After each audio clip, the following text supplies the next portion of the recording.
कितनी भर्तियां देश भर में आ रही हैं हमको पता है, हमको मालूम है जन्नत की हकीकत क्या है। और पीजीटी की कितनी भर्ती निकल रही है ये भी हमको पता है। हम पिछले 15 साल से इन विषयों को बहुत गौर से देख रहे हैं, इनके लिए संघर्ष भी कर रहे हैं।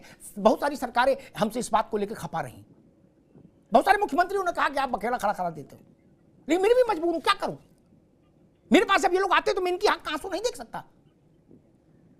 पार्टियां आएंगी जाएंगी, चुनाव होते रहेंगे, जीत हार होती रहेगी, इसका क्या मतलब है।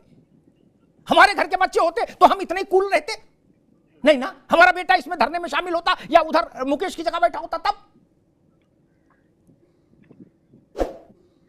मैंने एक बात कही थी, ये बीटीसी बीएड के कॉलेज स्कूल बंद कर दो, कम ज्यादा नहीं 5 साल के लिए। किसी ने मानी नहीं। क्यों नहीं मानी? आज सब लोग अपना अपना पल्ला झाड़ के अलग खड़े हो गए। मैं तो बच्चों से कहूंगा मेरी इस बात को समझिए और देश भर में बताइए। ये बीएड और बीटीसी के कॉलेज हम बताएं किनके हैं? कपिल जी और अवधेश जी, आपको संकोच होगा, ये शिक्षा माफियाओं के हैं, राजनेताओं के हैं, क्योंकि ये कैश मनी का धंधा है। नगद नारायण, तुरंत दान, महाकल्याण। गलत कहूं तो जांच करा लीजिए। दक्षिण का नहीं पता, लेकिन हिंदू उत्तर भारत का मुझे पता है। एक जो नेता हो गया उसने 2-4 बीटीसी और बीएड कॉलेज डाल दिए। गलत कह रहा हूं क्या मुकेश रॉयल? यही हाल तुम्हारे यहां है, यही हाल उत्तर प्रदेश में, यही बिहार में। हम चाहते हैं थोड़ा कोचिंग सेंटर भी लीजिए, जिनके आग लगी हुई है इस समय। मैं वही कह रहा हूं अवधेश बाबू, बंद करा दीजिए।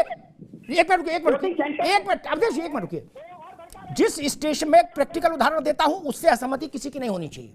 जिस स्टेशन पर क्षमता है 1000 लोगों की, उसमें आप हर घंटे 5000 प्लेटफॉर्म टिकट क्यों बांट रहे हैं? क्यों बांट रहे हैं? क्यों बांट रहे हैं? इसलिए बांट रहे हैं कि अंदर जाओ मारपीट करो, सिर तोड़ो एक दूसरे का। यही बात गहलोत जी से कहता हूं और यही बात योगी जी से कहता हूं और यही बात नीतीश बाबू के लिए। गेट बंद करिए ना। ये 15-13 लाख बच्चे बीएड किए हुए हैं। हम करें मान लीजिए इसमें सरकार अध्यादेश ले आए, खोल दे, तो भी 13 लाख खप जाएंगे क्या यूपी में? नहीं ना। और जब तक इनमें से 5% भी खपेगा तब तक 13 लाख और नए आ जाएंगे। गली गली कॉलेज खोल दिया आपने, गली मोहल्ले मोहल्ले बीटीसी की ट्रेनिंग हो रही है। लल्लू जगधर जिसे देखो झंडा लगाए घूम रहा है कि बीटीसी की ट्रेनिंग कर लो। मुकेश रायल जी, नौकरी कहां है मुझे वो बताओ। बाकी तो आप सब लोग जानते हो कौन सी धारा है, कौन सी उपधारा है, कौन से नियम है। वकीलों ने आपको सब समझा दिया। क्या कोर्स भूल गए हो, लेकिन वकालत सब समझा दी वकीलों ने। हमारे उत्तर प्रदेश में भी यही है। कोई इम्तिहान होता है ना, पर्चा देते ही लड़का सीधे इलाहाबाद निकल जाता वकील के पास। क्या केस में मुकदमा फाइल करना है? क्या मेरे पास आते थे नौजवान इतनी इतनी फाइलें लेके, और जवाहरलाल नेहरू के समय तक के नोटिफिकेशन उनको याद होते थे। भर्ती कहां है भैया? मनोविज्ञान तो ठीक है, हमको भर्ती तो बताओ। देश में किस राज्य में भर्ती निकल रही है कि सारे बीटीसी वाले लग जाएंगे या बीएड वाले लग जाएंगे? मुकेश रॉयल सर, मैं बताना चाहूंगा कि आज मैं अवधेश जी उपाध्याय जी को सुनकर मुझे ये प्रतीत हो गया कि पूरे देश के 1 करोड़ बीटीसी धारियों के खिलाफ बयान दे रहे हैं, उनके खिलाफ याचिका दायर कर रहे हैं कि इनको नौकरी नहीं मिले। केवल 50 करोड़ जो गरीब बच्चे, नन्हे मुन्ने बच्चे, गरीब जो शिक्षा प्राप्त करते हैं सरकारी स्कूलों में, उनके खिलाफ बयान दिया इन्होंने। आज मैं इनका खिलाफ आज मोर्चा खोलते हैं कि ऐसे बीजेपी पार्टी है जिन्होंने हमें सुप्रीम कोर्ट का रगड़ा है कि ऐसे बीटीसी धारियों को नौकरी नहीं मिले। केवल नौकरी बीएड वालों को देना चाहते हैं। ये एक आंख से नहीं देखते, ये दोनों आंखों से देखते हैं, एक आंख से नहीं देखते, एक समान नहीं देखते ये लोगों को। भाई एक मिनट, नहीं उनके आप अवधेश जी की बात है, उन्होंने ये नहीं कहा ना ना ना मुकेश रॉयल, उन्होंने ये नहीं कहा नहीं है बीटीसी दारी बेरोजगार नहीं है। क्यों किया आपने? कानून का वजन क्यों किया? 28 जून क्यों देखता है?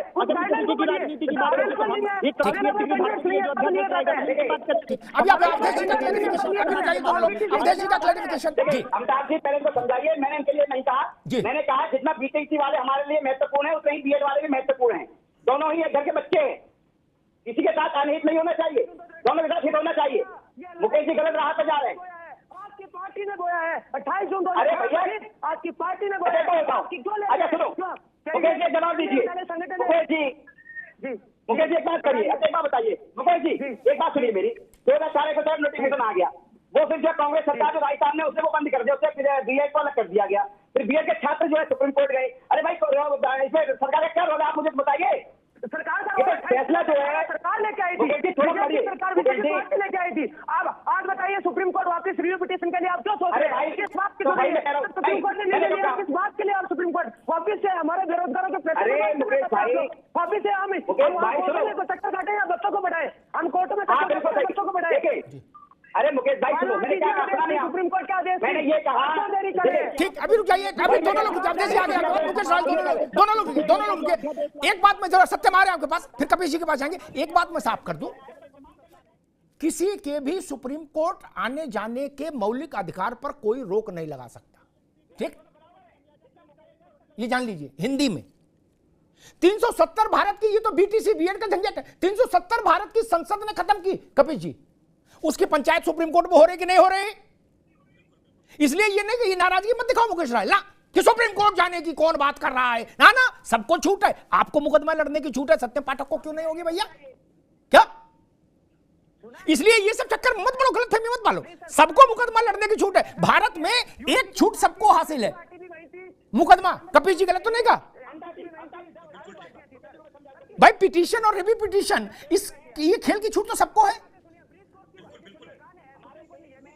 ठीक है? सत्यम आप क्या कह रहे थे? मुकेश लाल रुको भाई, रुको बाबू, सत्यम बड़ी क्लियर सी बात है। अभी अवधेश जी कह रहे थे कि सरकार की क्या गलती है। सरकार की ये गलती है कि सरकार ने एक्सपर्ट कमेटी नहीं बैठाई।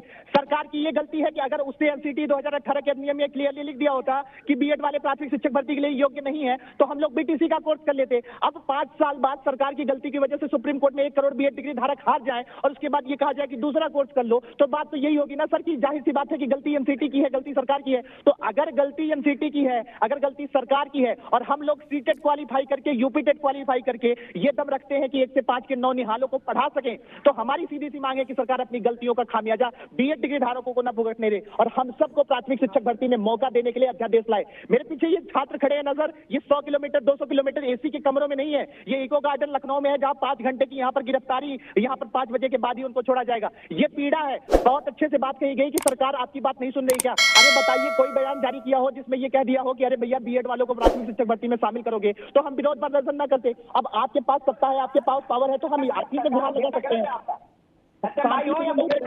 सरकार का इसमें कोई रोल नहीं है।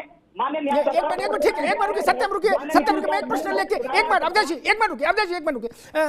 Kapil ji, apart from party politics is quite okay, लेकिन पार्टी पॉलिटिक्स कई बार बहुत गंदी हो जाती है, उसमें बहुत उतुमे मैं उसमें नहीं पढ़ना चाहता, माफ करिए।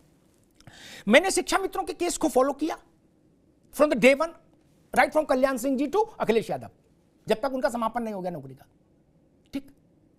कोर्ट ने उसमें यह नहीं कहा था कि जो शिक्षा मित्र बने इनका चेहरा हमें पसंद नहीं, इनके कपड़े पसंद नहीं, ये नहीं कहा था। क्या? ये भी नहीं कहा था इनकी जो डिग्री है, मार्कशीट है, फर्जी है, ये भी नहीं बोला था। उसने कहा सरकार ने जो प्रक्रिया अपनाई, जो नियमावली बनाई, वो फॉल्टी है, इसलिए हम इनको विदा कर रहे हैं। क्या नियमावली किसने बनाई? शासन ने।